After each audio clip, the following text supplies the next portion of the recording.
Olá pessoal, meu nome é Juliana, eu sou formanda do curso de Educação Física do Centro Universitário do Planalto de Araxá.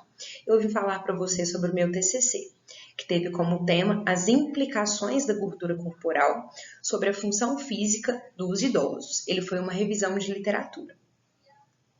Vou falar para vocês agora uma breve introdução do meu trabalho. O envelhecimento ele é marcado por alterações na composição corporal, como perda de massa muscular, perda de força, processo chamado de sarcopenia.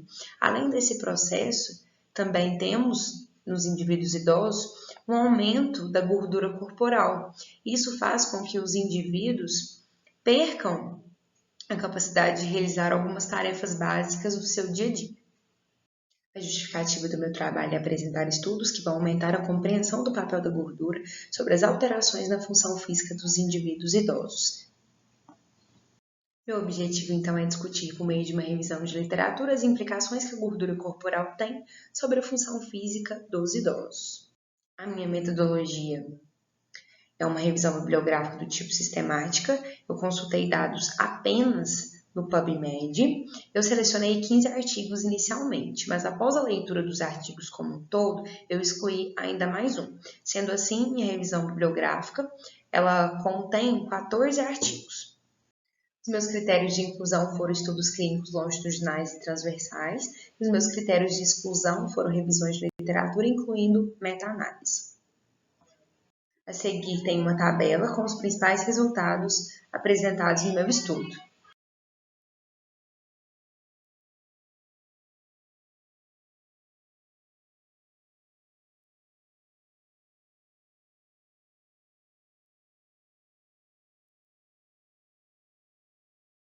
Agora vem a parte mais importante do meu trabalho, que são os resultados e a discussão.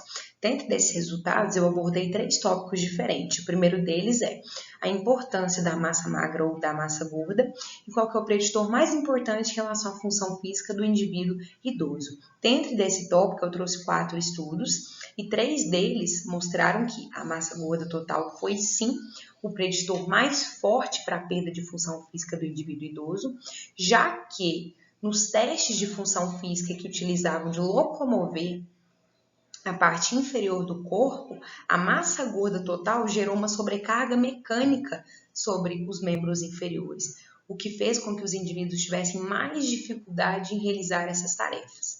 Esses estudos mostraram também que o aumento da massa magra, que ter mais massa magra, não fez com que os testes tivessem resultados melhores.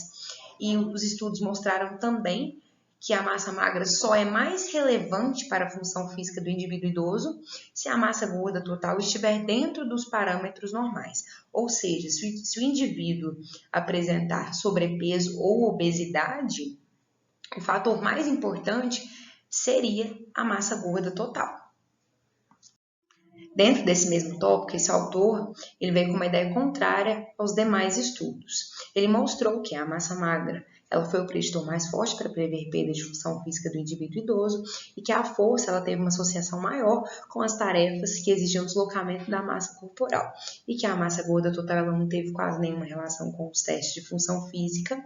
Entretanto, a amostra dele estava dentro dos parâmetros adequados de IMC, diferentemente dos outros 3 estudos, que eram compostos por indivíduos que apresentavam sobrepeso e obesidade. Somado a esses achados desses autores, eles mostraram que tanto a perda de massa magra quanto o ganho de massa gorda são influentes para a perda de função física do idoso.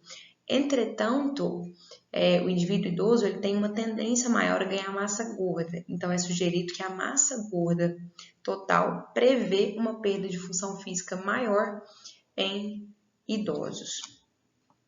No meu segundo tópico foi abordar as implicações da localização da gordura na função física de idosos. Além de saber que a massa gorda total ela é influente para a perda de função física de idosos, saber também se a localização é importante para a função física desses indivíduos. Nesse estudo, a massa gorda total inicial ela foi um forte influente para todos os testes de função física. E após os 3 anos de estudo, também. Entretanto, a circunferência da cintura ela foi um preditor mais forte para o score de função física dos testes que foram realizados. Nesse segundo estudo, tanto o IMC como circunferência da cintura, massa gorda total e percentual de gordura foram associados ao desfecho de um estudo de 10 anos. Nesse terceiro estudo, ele trouxe que o IMC ele foi teste dependente e a massa gorda ela foi dependente para todos os testes e que maior porcentagem de gordura nas pernas prevê um pior desempenho físico dos membros inferiores e que maior circunferência da cintura foi pior para os testes de locomoção dos membros inferiores. Nesse quarto estudo, a massa gorda total e IMC contribuem para o desempenho físico de idosos. Entretanto, a massa gorda total ela prediz melhor uma função física, já que o IMC não pode refletir totalmente a massa gorda total. Mas tanto o IMC como circunferência da cintura e massa gorda total comprometem a função física desse indivíduo. Entretanto, a massa gorda total e circunferência da cintura teve uma maior associação da função física do que o IMC. O terceiro tópico foi abordar os efeitos da gordura corporal na função física de idosos durante o período de restrição calórica. Alguns estudos mostram que a perda associada de massa gorda total e massa magra é prejudicial para a saúde do idoso durante a perda intencional de restrição calórica. Entretanto, alguns estudos mostraram possíveis benefícios e essa foi a discussão a seguir. No primeiro estudo, ele pegou um grupo e colocou para fazer o exercício resistido, e pegou outro grupo e colocou para fazer exercício resistido e dieta. E ele comprovou, mostrando nos seus testes, que o treino resistido sozinho, ele melhorou força, porém não melhorou a mobilidade dos membros inferiores, o que sugere que perda de peso melhora a mobilidade. Já no segundo estudo, o autor mostra que a massa gorda total perdida, independentemente da quantidade de massa magra que se perde, é melhor para a função física dos indivíduos idosos, é melhor para realizações de tarefas que utilizam de locomover a parte inferior do corpo. Isso se dá porque a força muscular ela está associada ao aumento de perda de mobilidade e função física. E quanto mais massa gorda total, principalmente quando depositada via intramuscular, menor força e menor função física. O acúmulo excessivo de gordura induz a um estado inflamatório crônico e isso está associado a uma menor força e redução na função física dos indivíduos idosos. A perda de peso ela vai diminuir essa inflamação sistêmica.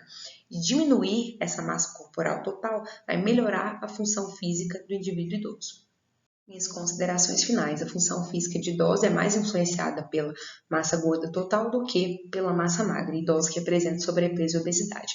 A massa gorda total, sobretudo a circunferência da cintura, tem uma relação mais forte com a função física do que o IMC.